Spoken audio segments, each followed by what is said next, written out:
Hey everybody, how's it going? This is Semantic Mastery and it's Hump Day Hangouts. This is episode 37. I'm Adam. Of course, we're here with almost full crew again. We got Bradley, Marco, and Hernan. What's up, guys? What's up, Everybody. guys? Hey everyone, it's good to be here. Yes, it is. Cool. Well, today is, as I said, Wednesday. It's Hump Day. We're going to get into the questions here in a second. I've got one quick announcement. We're going to be sending out some information about video embeds. So that's something we talk about a lot, and we've been having we've been getting a lot of questions about video embeds and where people can do this. It's obviously effective. It's part of a video ranking strategy. So we're going to be sharing some more information about that over the coming weeks here. So that's all I've got. Do you guys have anything? No, I don't think so. Not at the moment. So, Alrighty. Well, we'll just roll right cool. into it. Well, today is, what is today, episode 37? Mm-hmm. I think so. And it's July 15th, 2015. So we've been at it for 37 weeks, and we got a couple questions on the events page now. And yeah, just to reiterate what Adam just said, we're going to be sending out an email to, is it to everybody or just to our students? I think we'll hit everybody. We'll let everybody know. Okay.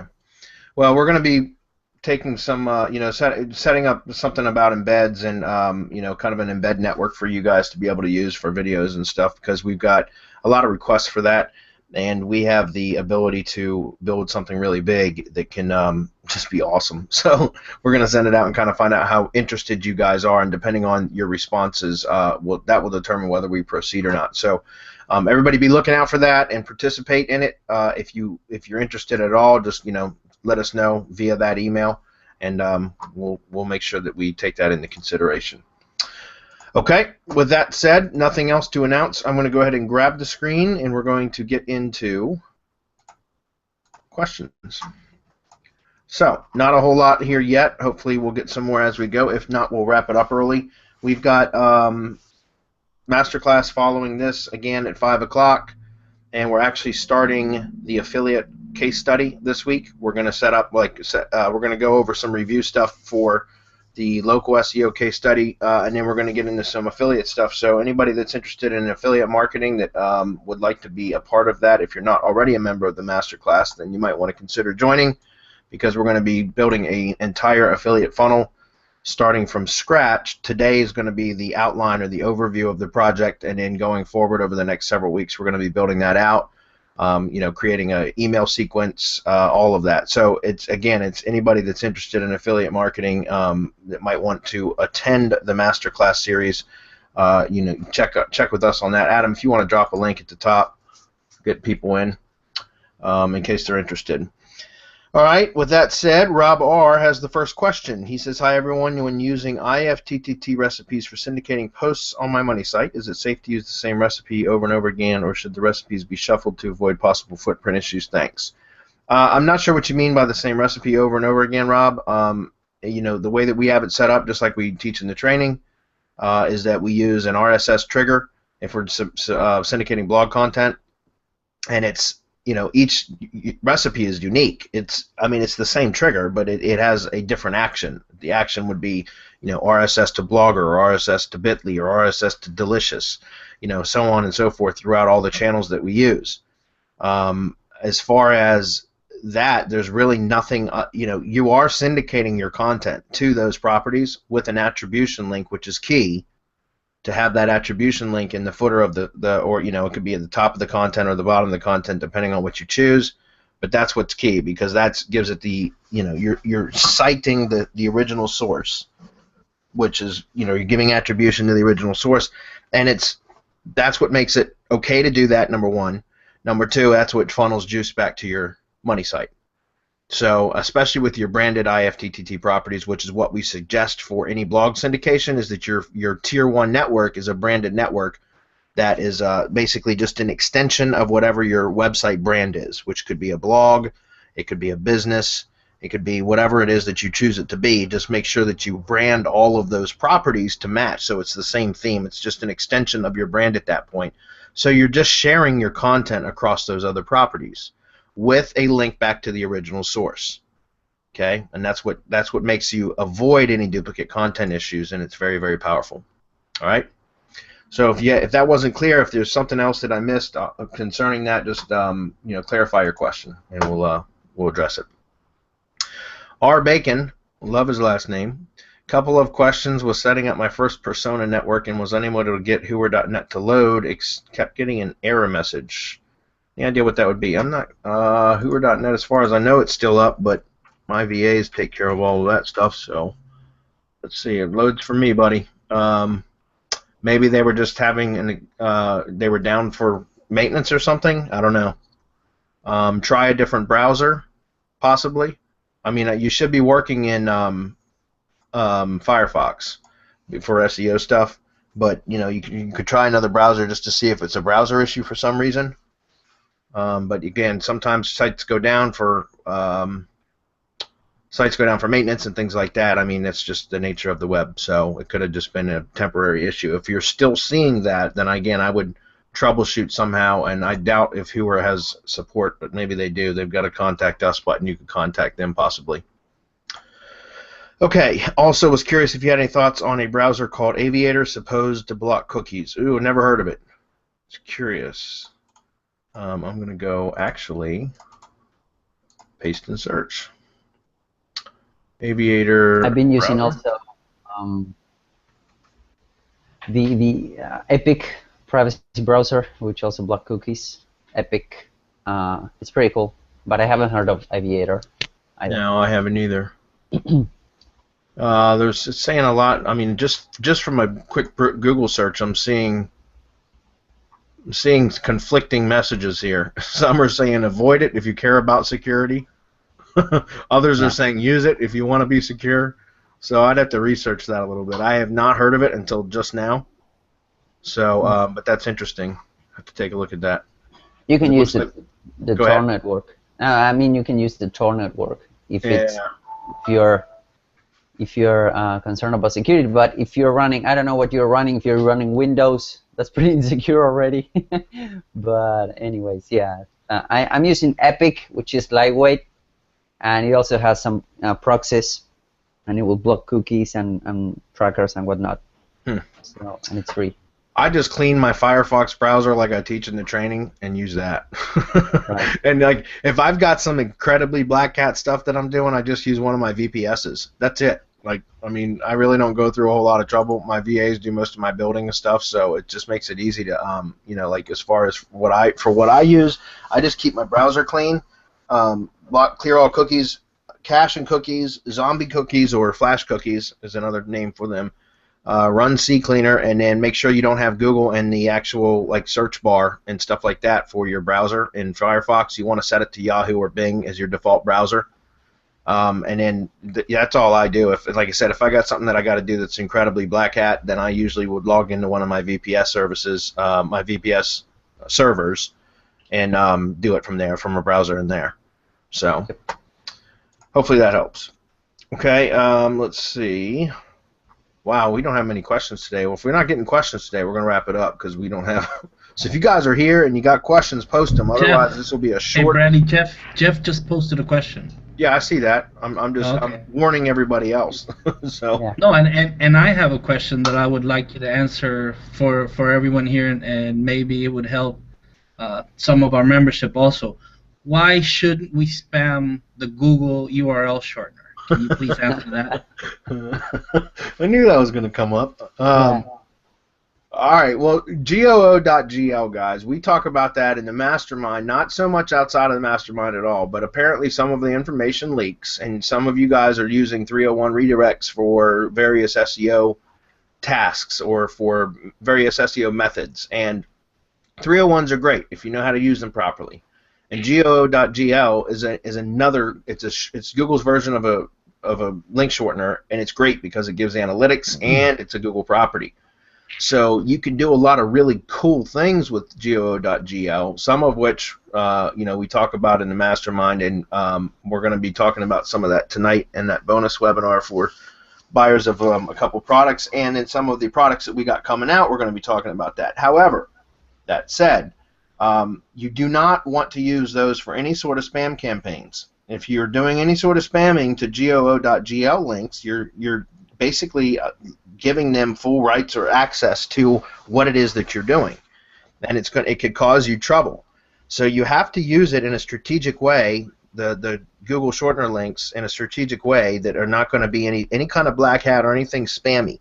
You can still manipulate things with Google shortening links, but you don't want to spam them directly or even indirectly for that matter, because it's basically an analytical link which will capture all of the information, inbound links and everything else that are pointed at it. So you got to be real careful where you use it, guys. And I just want to make that, again, this is not necessarily directed to anybody here, but Mark goes on a little bit of a rampage right now because we're investigating some issues right now that we've seen due to improper use of those links. So Right.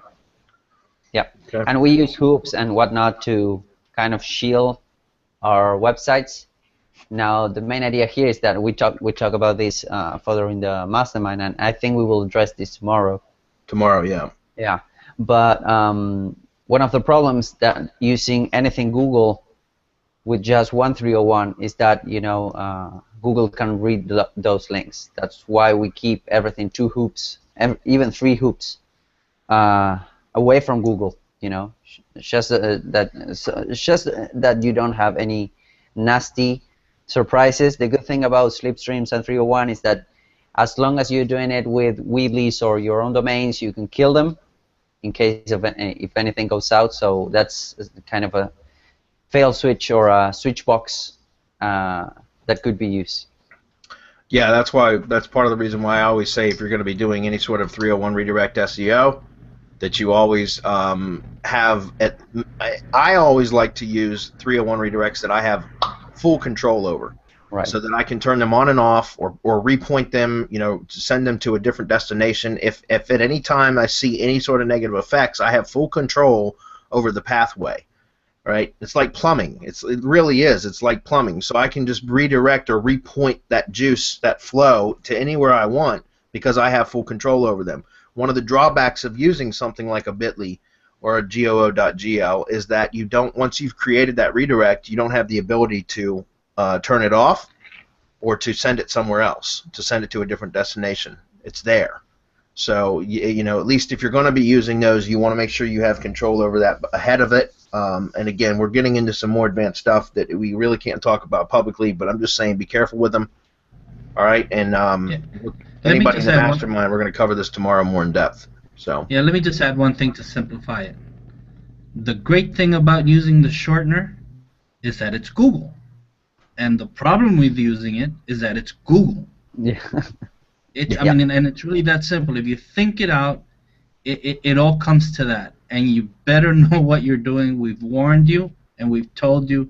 And if you don't know, then come to a place where you can find out how to properly use it. Yeah. Okay. Good enough. Jeff says, I have a client with a very old YouTube channel that's 10 years old with 25 plus videos and many views and 100 subscribers, but it is in the person's name, not the business name. They are hiring me to consult. This channel should really be in the business name.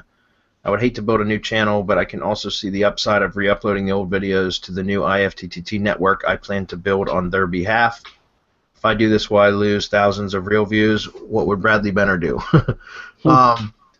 Well, you know, that is a little bit of an issue. You just have to make the decision. Obviously, if I totally agree. For branding purposes, I believe it should be on a branded page, branded channel and page versus a persona or a profile. Personally, that's what I would do. I would actually move everything. Yes, you're going to lose the authority from that age of the channel and the views and everything else. You're going to lose all that. You're going to be starting over fresh. However, if you build or create the channel underneath that main profile account, some of that authority will pass. Not all of it. It won't be like, you know, it won't have the same authority of the 10-year-old profile channel. But the page, since it's built, or the page owner would be that profile, some of that authority will pass, so it will grow quicker. You know what I'm saying? The authority will build quicker. But personally, you ask what I would do, is I would go ahead and move it over, because I feel like unless the brand is the profile, you know, is the person, then I would switch it to a branded channel. Personally, that's what I would do. Anybody else want to comment on that? Yeah, I think that you're right, Bradley. Yep. I'm just reading the question, making sure I didn't miss anything. But yeah, I think because what we're teaching and the way we're teaching, we are pretty much, and you will be safer as well doing it with the way Bradley told you to do it. So yeah, that's what I would do. Yeah, well, part of the other thing is, you don't want to ever get a profile in trouble. That's why Google gives us the ability to create pages. Even if you wanted, let's put it this way, even if you wanted to create a brand out of a profile, so let's say you, Jeff Bear, you wanted to be an authority in whatever, and you wanted to brand yourself as the authority, I would still create a page as a Jeff Bear page and a Jeff Bear channel that would be a business page, not a profile. And the reason I say that is because you don't ever want to jeopardize your actual profile or a client's profile. And remember, just because whatever we're doing today is okay in Google's eyes doesn't mean that tomorrow it's not going to be deemed spammy and they shut us down. You know what I'm saying? So that's the risk that we take, and when we're playing in Google's ballpark, when we're playing on their turf, we're at their mercy at any time. So I always try to protect profiles as much as possible and do everything that I want to do through pages, because pages can get shut down without it terminating a profile. Does that make sense? Because I've had it happen many, many times. A lot of my personas have profile or pages that have been shut down for various reasons, mostly because of spammy activity on my part, but the profiles have survived. So you just have to go in and create a new page at that point. But having a profile terminated, now that, especially if it's a real somebody's real profile, that's painful, because then you lose all of the apps and everything that were connected to that profile. And so that's something that is kind of a safeguard issue. I try to use the pages, and not only that, but for branding purposes, it's better to do that. And you know what, Bradley, Jeff, it's good news that you won't be starting from scratch, because the channel will inherit part of the authority that the profile already has. Right. At least it will inherit the age, So it's not like you're starting from scratch. If you have an aged authority account, it usually passes some of that authority and age to the channel. So you will notice that if you open a brand new account and set up a channel, and then you set up a channel with this 10-year-old account, those are two brand new channels. But if you try to rank them, you will see that the one that is on the age account will rank much, much faster. That's right. Than the brand new profile. So the profile, the channel, sorry, will inherit part of the profile's authority. So you're not just starting from scratch. You're leveraging on the profile's age. That's right. Again, it won't be a one-to-one. It's not 100% transfer of authority, but you will. What you can do is build the channel up, the business channel up. The authority will build a lot faster on it, because its parent profile is an aged profile. So that's what I'm saying. So what I would do, Jeff, is I would definitely set up a business page or business channel, which will also create a Google Plus page at the same time. Brand it, do all the things that we talk about to make the channel an authority channel, complete the channel, fill out all the details and everything, then upload the same videos, connect it to an IFTTT network, that's a given, and then upload those videos, and they'll syndicate out across the network. And then you can leave them up on the other channel if you want, or you can set them to unlisted, or you can delete them. It's up to you on the original channel is what I'm saying. So you will lose the views, but it is what it is, So something else, by the way, that you can do is, if you do leave them up on the other channel, is you can put a link in the description of each of them to the new one, the new video on the channel itself, and even put a note in the description, say, hey, we've moved over here, and put a link on it, and so that at least you're passing some of that internal link juice from one over to the other. Right? That makes sense. Okay, Daniel says, I'm interested in powering up my FCS accounts through GSA. Will you share any methods? Yeah, just whatever. If you know how to use GSA, I actually don't do it myself. I have somebody who does it for me. Hernan can talk about it, but you just want to build links to your FCS accounts. Like, I know with FCS you can build basically Web 2 networks that you can post to over and over again, which is what we highly recommend, instead of just creating new accounts all the time and posting one post and then that's it. It's much better to have themed networks that you continually post to. And then what you can do is build links to those Web 2 sites so that you're increasing page authority and just pushing more juice to them altogether. So yeah, that's basically how you want to do it, Daniel. If you want to go ahead with GSA and pump your FCS account, I would suggest that you go for a tiered campaign or a couple of campaigns, I would say.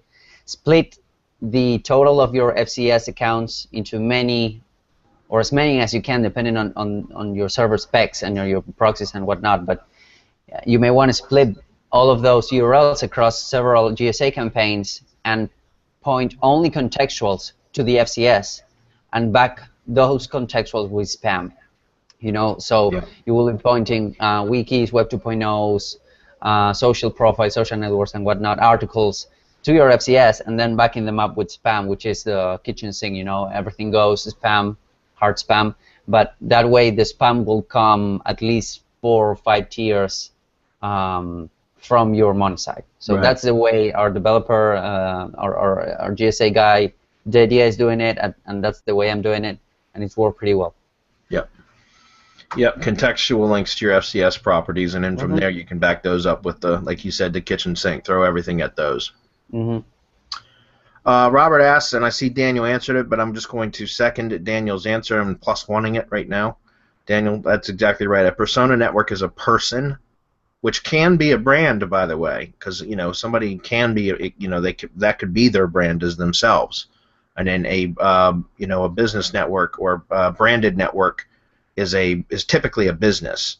So a persona network is generally just means like Jane Doe, John Doe or Jane Smith, right? And then you basically, it's just a person. It's a persona. It's a profile of a person, even if they're faked, right? We're just mimicking a person, and we're setting up all the social media accounts and everything to share that same profile, right? It's the same identity, and that's what makes these networks so damn powerful, is the fact that we interlink them and we share a common profile specs across all of them, which would be like a bio, a history.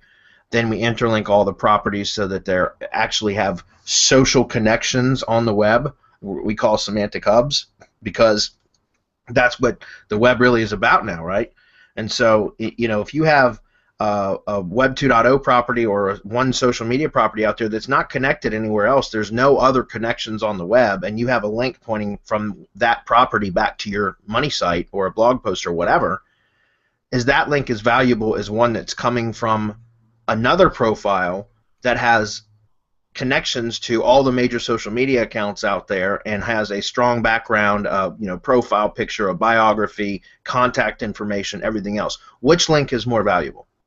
Right, and so that's why we teach what we teach. And the difference between a persona and a branded is just typically a branded is for a business or a company, and a persona is based around a profile instead, like just a person. Okay, what would Brad Benner do? That's funny. Gonna get those T-shirts made. That's funny. Okay.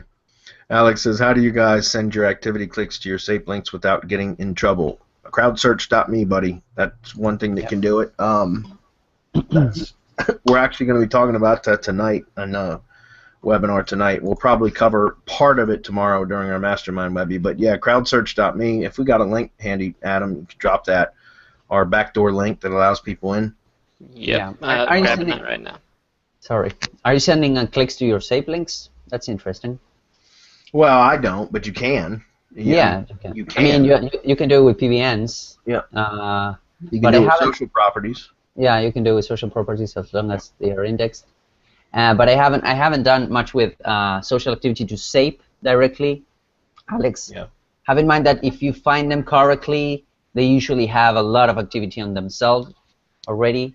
So and if you're doing it right, I mean, sape comes with, you need to master it a bit. But if you're getting homepage links, those usually have a lot of activity in and of themselves. So, but I would almost recommend that you don't push referral traffic through your sape links. In fact, I would recommend setting up some sort of buffer or 301s from your sape links directly to your money site, anyways, just to basically hide those a little bit. and that's why buffers are really good for that, where you just set up like do follow, any sort of buffer property that has a do follow link pointing to your money site, and then you hit those with the sape links. Yeah, like, that works really well. Yeah. Yeah, like WordPress.com or Tumblr's or Weebly's, anything like that that has a do follow link that you can point contextual link back to your money site, and then hit those with your sape links. Again, we're going to talk about that a lot tonight for those of you that are going to be on that webinar. But that's what I like to do, because I don't like to point them directly at my money site, because of it could potentially cause harm. So, but I absolutely love sape links. So just don't do goo.gl as a 301 shortener in between. All right, we're gonna. Some of these are some more advanced questions. I'm surprised we don't typically get these kind of questions on Hump Day Hangouts. Part 2, Jeff says, all right, I can change the YouTube channel name, but it wants a first name and a last name. Can I change it to G+ and just populate the first name field? I guess this could jeopardize the G+ profile. The YouTube channel name. It wants a. That's interesting. See, that's because it's set up as a. It's because it's the channel attached to the profile. That's why. That's why I'm saying you instead of just changing the channel name, I would still just go ahead and set up a new channel in a business page, a corresponding business page, because it's not going to ask you for that. It's going to ask you for the page or the channel name, but it doesn't have to be a first and a last name. Does that make sense? When you create a Google Plus profile or a new account in Google, period, if you create a new Gmail account, it has to be attached to a profile, a person, a person, whether it's fake or not, doesn't matter. It has to be attached to a person. And then you automatically get a YouTube channel attached with that profile, right? But then you can go in and create pages and additional channels, which become pages as well. So you guys know, if you go to Google Plus and you create a page, it will create just a page, but it doesn't create an automatic YouTube channel with it. But if you go into YouTube and create a channel, it does automatically create a corresponding page. Don't know if you knew that, but so what I would suggest still, Jeff, is not trying to just change the YouTube channel name. I would still go set up a brand new channel, and it would actually be a business page, a business channel, and it will create a corresponding Google Plus page with it. So I know you want to do the other thing. You can, Jeff. I mean, you can take your chances and do that. I'm not saying you can't. I'm just telling you. Asked me what I would do, and I'm telling you what I would do. So. But you can still do it the other way. By the way, I have in the past. I don't do it anymore, but I have in the past like put a business name in as the first and last name field, especially if there's like 2 words in the business name. Sometimes it will accept it. Sometimes it will flat out not accept it and tell you this doesn't look like a real name. So you could try to force it, but I don't recommend that. Wayne says, I don't have a VA yet, so I'm doing the work myself until I get positive cash flow. When it comes to creating accounts for IFTTT, you mentioned using overseas people creating phone numbers for me to use, but I found a service called Receive SMS Online, and he drops the link, where I can get 50 numbers for $50, good for 1 month. Are you familiar with this, and can you recommend a similar service? No, like I said, I had always used like Callfire when I did them myself, but I know that those aren't working really well anymore. I don't know if Twilio is still working or not. I'm looking at this page now. But I know that there's a couple apps that people have used that will still work, at least as far as I know. Like one of them is hidemyphone.com. They're from the same makers of Hide My Ass. Another one is Burner App, which is like an app. And then there's in the IFTTT SEO Academy training, in the Facebook group. Vicky, and I think she posted this last week because somebody asked the same question last week, I believe. She posted a document in there, I think is a PDF, that tells how you can go out and buy a burner phone from like Walmart or something, that you can get a prepaid, like a prepaid cell phone, and then you can actually switch. Now it's a very specific model, but for whatever reason you can switch phone numbers there, like pretty much at will. Yeah, I think you can pop out the SMS, or not the SMS, the what do you call it? SIM card or something like that. Yeah. Yeah, something like that. But Wayne, I know you're in the mastermind, so you have access to everything that we have. So just go into the Facebook group and click on the Files tab at the top of the Facebook group, and you'll see the PDF in there. And she explains how to do it. I have not used it, but she got a lot of thank yous from people in the group that are using that method, and it works really, really well. Yeah, and And I I'm think looking it'd at the be website he cheaper than sent us this. too, and it looks like they're, I mean, they know what, or at least they know what people are trying to use them for, because you can get for Facebook verifications or Google, things like that. So Oh, cool. Look at that. 10 numbers for $13.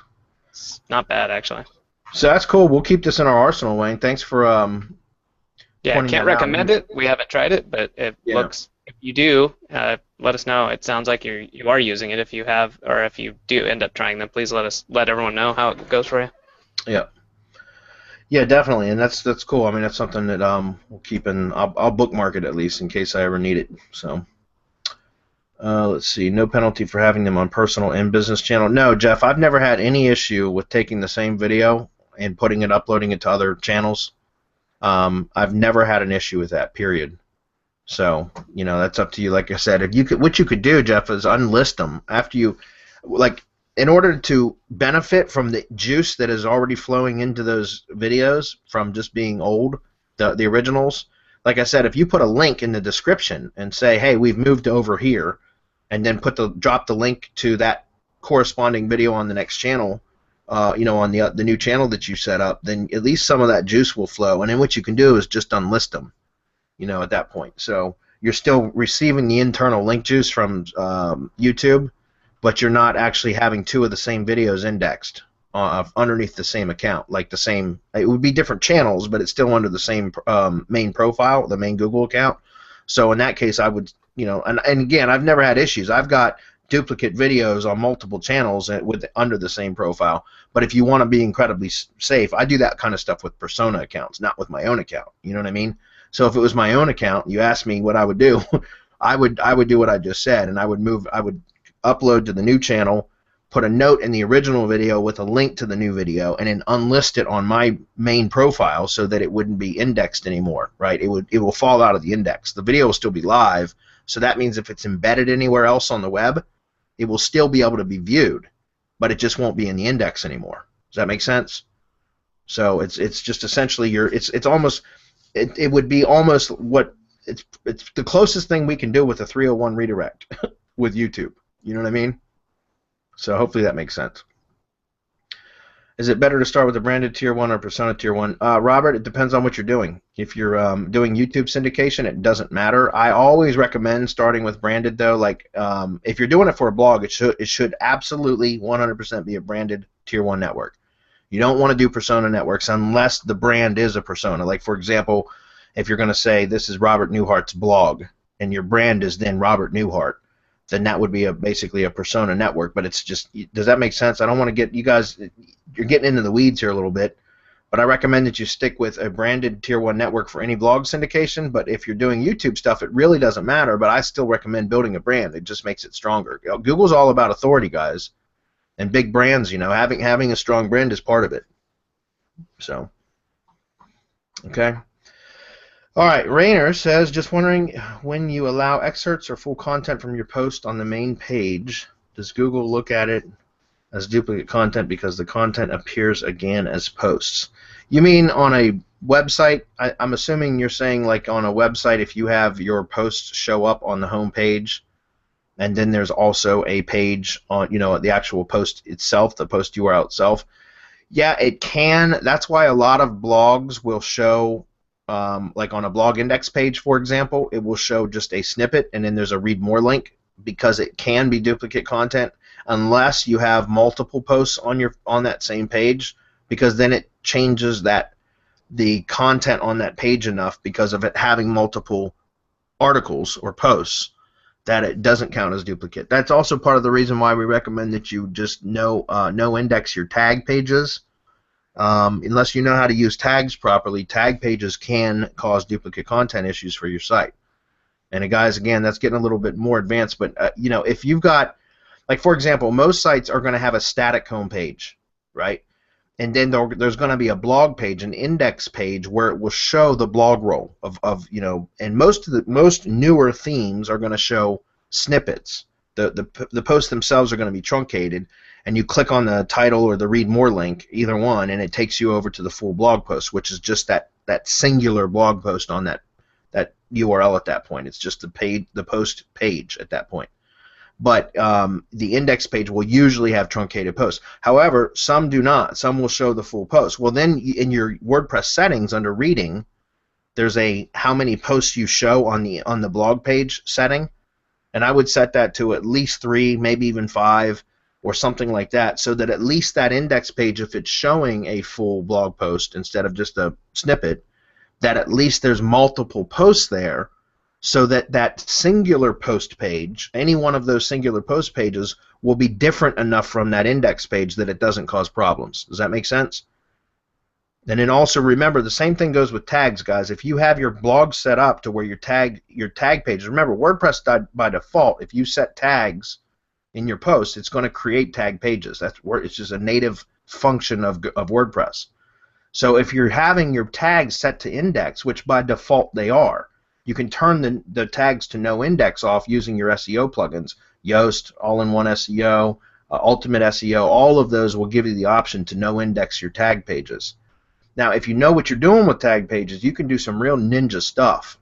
It has to do with canonicals. I'm not going to get into that today because this is Hump Day Hangouts. This is something we talked about in Mastermind. But you can do some real ninja stuff with canonicals and using unique tag pages. But if you have a unique tag on a post that doesn't appear on any other tag on any other post, that one tag, then now you've got duplicate content issues, because WordPress generates, and if your tags are set to index, which by default they are, because now you have your singular post that has that content on it, and then the singular tag that isn't shared with other posts, that creates its own page, and that tag page will have just the content from that one post. That's duplicate content. So you either need to set the canonical to point to the original post itself, or just no index, and that's why I recommend for most people to just no index tag pages, so that they don't have to worry about that, because it's easy to forget, and if you don't know what canonicals are, then let's not even carry on this discussion anymore. But if as long as you understand that, then you can use tags and have them set to index, but just make sure that you're using generalized tags that can be used across multiple posts, so that you're not creating any duplicate pages. If that makes sense. So again, that's definitely a more advanced question. So hopefully that wasn't. Hopefully, Rainier, you get that. Let's see. Micro workers too. Yeah, Damon Green, absolutely. I mean, he's talking about using for driving traffic through links. I've talked about this before, guys. If you haven't seen it and you're interested to learn about how you can use click-through rate to your advantage, go back and watch episode 25 of Hump Day Hangouts. All you got to do is go to YouTube. You can even search it in Google, guys. Just type in Hump Day Hangouts episode 25, and you can watch that episode, that Hump Day Hangouts that we did that was all about using click-through spam. That's what I call it, CT spam. And a lot of people get angry, think that click-throughs, or that the word spam is a negative connotation. I love spam. Use it all the time. And anytime you're manipulating traffic and faking traffic with, even if it's real people, that's still CT spam in my opinion, because it's not real organic traffic, it's forced traffic. So I call it click-through spam, but you can actually absolutely use it to your advantage and to help you rank stuff. And again, that's Hump Day Hangouts episode number 25 if you want to watch that. It was a whole entire webinar specifically about using CT spam. And Damon, we talked about that there. Micro workers, there's a couple of sites that you can set up your own micro tasks. One of them is, let's just go take a look at a couple of them. And all of my, here we go, crowdsourcing, all of my bookmarks are still screwed up. Shorttask.com is one of them.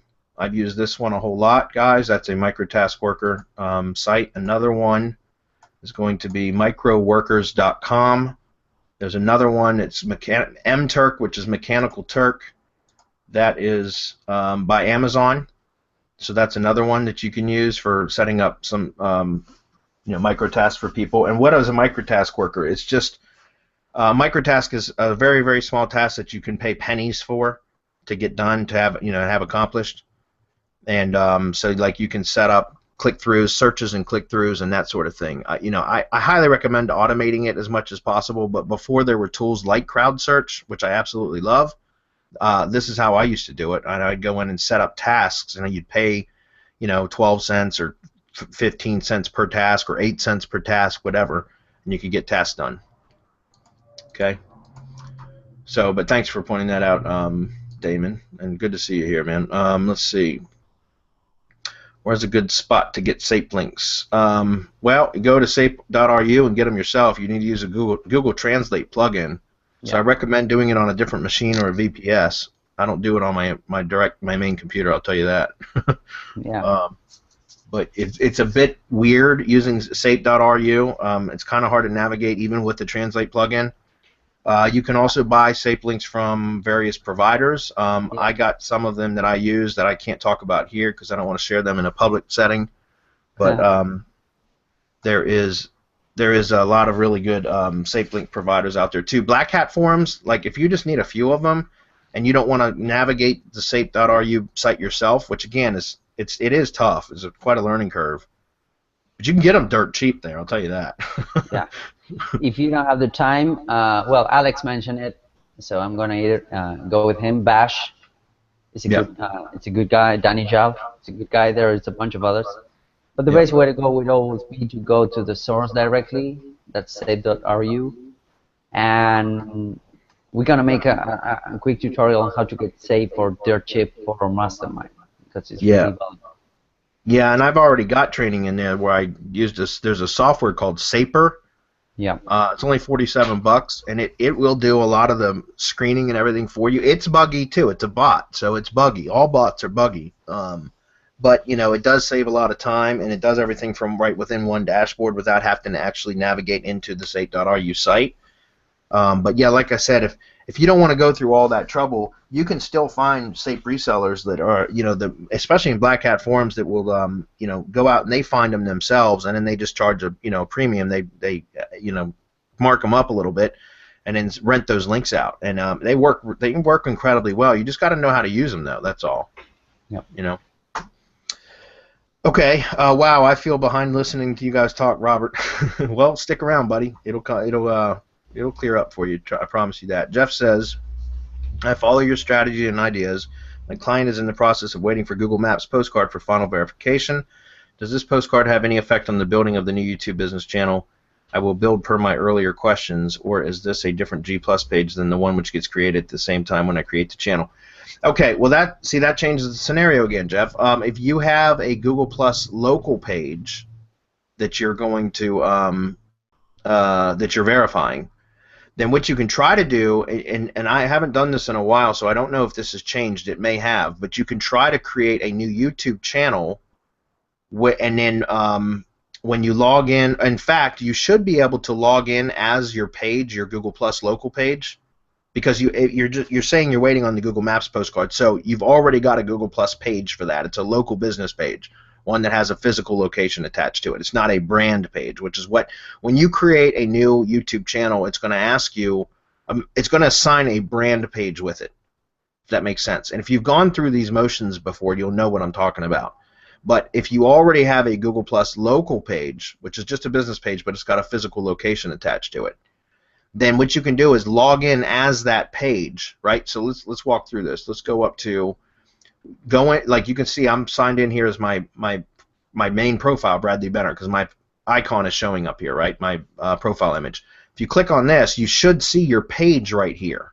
Does that make sense? You should see your page right here, all right? But then you can just click on that, and then you're going to see your icon change, or your avatar change to your logo or whatever you have it set for that local business page. All right. Then once you're there, let's just go click on the one of them. Like here, I'll click on the Semantic Masteries right here. Like here's our local page. We have a brand page and a local page. Here's our local page. Okay. So once you click into there, you see how my icon changed up here? So my avatar now has changed to match that of this page. So from here, you could try to log in to YouTube. And let's see. See, I'm already logged into YouTube as Semantic Mastery, our business, not our brand page, I mean, not our local page, but our major page. But then most of the time, if you do that for the very first time, it'll bring up a pop-up window that will say, use this channel as, and it will give you the selection options of either using it as your profile, or the main account profile, or as the page itself. And when you do that, if you click on the use as the page, it will create. And if it doesn't already have a channel attached to that page, it'll offer you the option to create a channel that's attached to that page. And by the way, if you try this and it does not prompt you to do that, then something else you can try to do is go back to the page again, the local page. You can see the address, and go over here to settings, or bring up your menu, go down to settings, and then from here on this main settings menu, you're going to scroll down to right here where it says, I bet you I'm not the owner of this page. I'm not. I've got this set up through, I'm just a manager. Okay, well, as the owner of a page, you can have create a page login, and in fact, let me drop the link for you to show you exactly how to do that.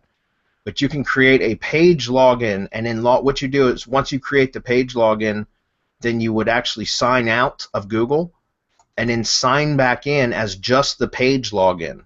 Okay, and let me just send you the actual URL to the video, because if you are ordering a YouTube, I don't want you guys submitting your login details to us unless you've ordered a network. So let me paste this on the thing for Jeff.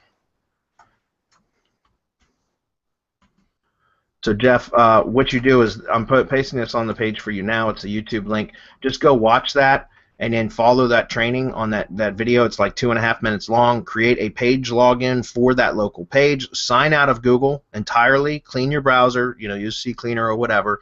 Then log back in as specifically just that page, and then click on that app menu right up here, and you'll see that your app menu is only going to have like 4 things there. It'll be Google Plus, YouTube, Google My Business, and usually there's something else there too. And you just want to click on that the YouTube app at that point, and then that should prompt you to create or to create a channel for that page, if that makes sense.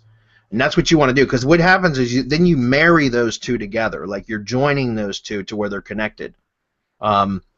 If for whatever reason you do not see that and you're unable to do that, well, then you just go ahead and proceed with building the new channel out. But then in the IFTTT network setup, you still select that specific local page as the page that you post to whenever you upload a video to that YouTube channel. You can still do that. I'm just trying to, the most effective way is to marry a channel to a page. Does that make sense? But you can still force it if it's too late. Like I've got a lot of older clients and older websites and channels that I work on that we weren't able to do that. So we still set up an IFTTT network with a separate YouTube channel, and then we still post to the local page instead of the regular business page, if that makes sense. Because the activity on that local page will increase, it will help it to rank in maps. So like every time you post a video to your YouTube channel, and it will auto-publish itself to that page, right, through the IFTTT and buffer. And that will actually help because that's being updated. That page, that Google Plus local page, will be updated regularly. So hopefully that makes sense. No, but without seeing it in action, it's probably a little bit more difficult to. But just follow what I said, Jeff, and try it, and that should help. Okay, let's see. Jeff says, for anybody on the fence about IFTTT Masterclass, do not hesitate to get in. Awesome, thanks, man. Alex says, I'm running a test. I got a tweet of a page on a new site with no trust flow or citation flow, created a Google URL. Damn it, Alex. You need to be in the mastermind, buddy. You're giving away all this stuff on a free platform. With a Google shortener and a hashtag, I added it to Google Sites and running traffic through it. You guys seen trust flow push through testing this? Yes. Again, that's something I really don't even want to talk about in this setting. I'd like to talk about that in the mastermind, Alex. But yeah, I mean, it should build. If you should see some trust flow increases from that, I'd be interested to hear you follow up with us next week in doing it. In fact, we're going to be talking about some of that stuff tonight again on that webinar. But wow, that's funny. In the IFTTT SEO Academy, there are IFTTT recipes that you saved during the training as public links, but I don't see a document with those recipes public links on any of the download pages. Are they available somewhere for download? Yeah, they're there. They're in the first, in the overview section. There's links right there that says get the account workbook template. All of them are right there. We'll run through that very quickly, but they're there, just so you know. Membership sites, 1 second.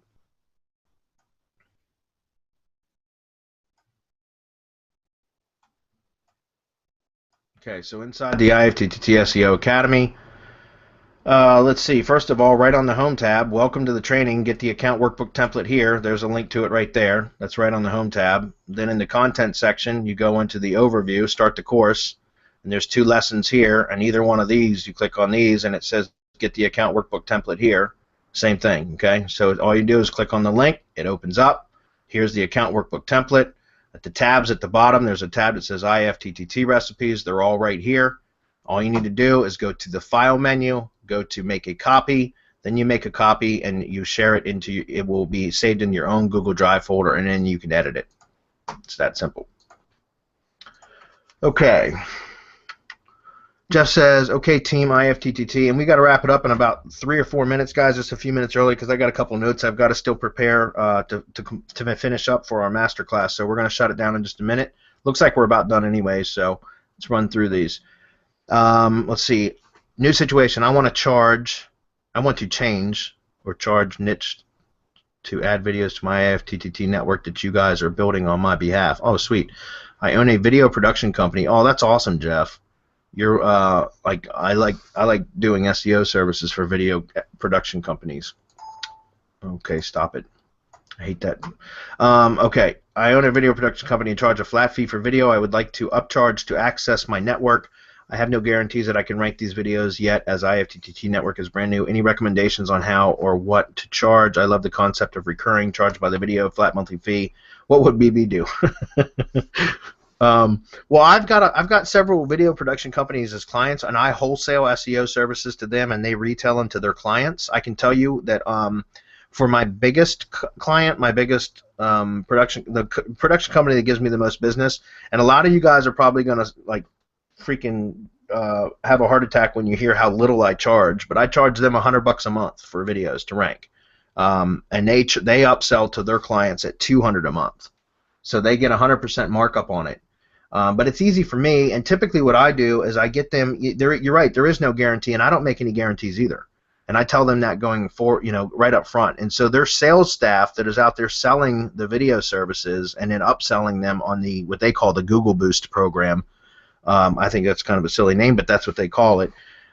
Is there is no guarantees. What I do is I charge a $100 upload fee, and that's just to submit it to my network, and essentially, and that's just to cover my time to literally upload it to my channel. First of all, I like what I just said, Jeff. I upload them to my channel, so that has to be part of the agreement. Is that I get the video? They buy a video, they get to do whatever the hell they want with their video. But if they want the Google Boost program, I get to also upload that video to my channel and my networks, because I build all the authority to my networks, not to their own. I don't do that. If they want me to rank them on their channels, that's a hell of a lot more money. Okay, so I upload. So I charge $100 just to upload it, and this is just for the one client that I do the most. For other smaller clients, I charge more. But on your end, Jeff, I'm just saying, as a video production company, $200 is very doable. I know that because they resell those all the time, and I get quite a bit of business from them. But there is no guarantee. I just charge a $100 upload fee. I think they charge probably $175, I think, is the setup fee. So I think they make $75 on the setup fee, and then once it ranks, then I begin the monthly billing. And so typically that's within, a couple days for most keywords. Sometimes it takes longer. Sometimes it takes me 30 days to rank a video for a specific keyword. And so the actual monthly billing doesn't start for me until I have it on page 1. I don't care if it's position 10. As long as it hits page 1, that's when I start billing for the monthly. And I get that instantly. So the moment it hits page 1, no matter what position it's in, I submit the bill, and it gets paid, and then I continue to do what I got to do to get it to rank, higher, because I try to get it in the top 3. But there is no guarantee. As long as it's on page 1, I continue billing. But I also I don't work on contracts. I work on a performance basis, so anybody can cancel at any time. If they're not happy, they can just cancel payments, and then I just basically unlist the video. I don't delete it. I just unlist it, because there's juice flowing in from all the link building I did, right? And I want to continue benefiting my channel from all that link juice. Okay, so again, guys, I know that's dirt cheap. A lot of you probably wouldn't do that, but for me, it's really easy, because all I do is provide wholesale SEO services, which is essentially just uploading to my network and then occasionally boosting it, and that's it, because they do all the sales, they handle the client and all the client, managing of the client, All I do is just get a work order from them. I upload it, I submit a bill, and I get paid. That's pretty much it. So it's a great way to run a video SEO business. Okay, we got to wrap up. I see Damon says, what are your thoughts on PandaBot? I haven't really tried it. I see that there's some pretty cool features of it, Damon, that like you can cycle through different keywords and stuff like that. I think it's pandabot.net or pandabot.org or something like that, guys, if you want to check it out. I personally still just using CrowdSearch because it's what I started using and I really like it. But I do see that there's some benefits of that as well. So absolutely check it out. Okay. All right, guys, that's it. We got to wrap it up. We got Masterclass starting in a few minutes. Is there anything else, Adam or anybody, that I missed? I don't have anything. Okay, cool. None on my end. All right, guys. Well, thanks for being here, Masterclass members. We'll see you in about 5 or 7 minutes. I might be just a couple minutes late. I got to finish getting a couple of notes together. But we'll see you guys in just a few minutes. And the rest of you will see, Mastermind tomorrow. And then for everybody else, if you're not joining us yet, join us. And if not, we'll see you next Wednesday. Bye-bye, guys. Bye. Okay, bye. See you guys in a minute.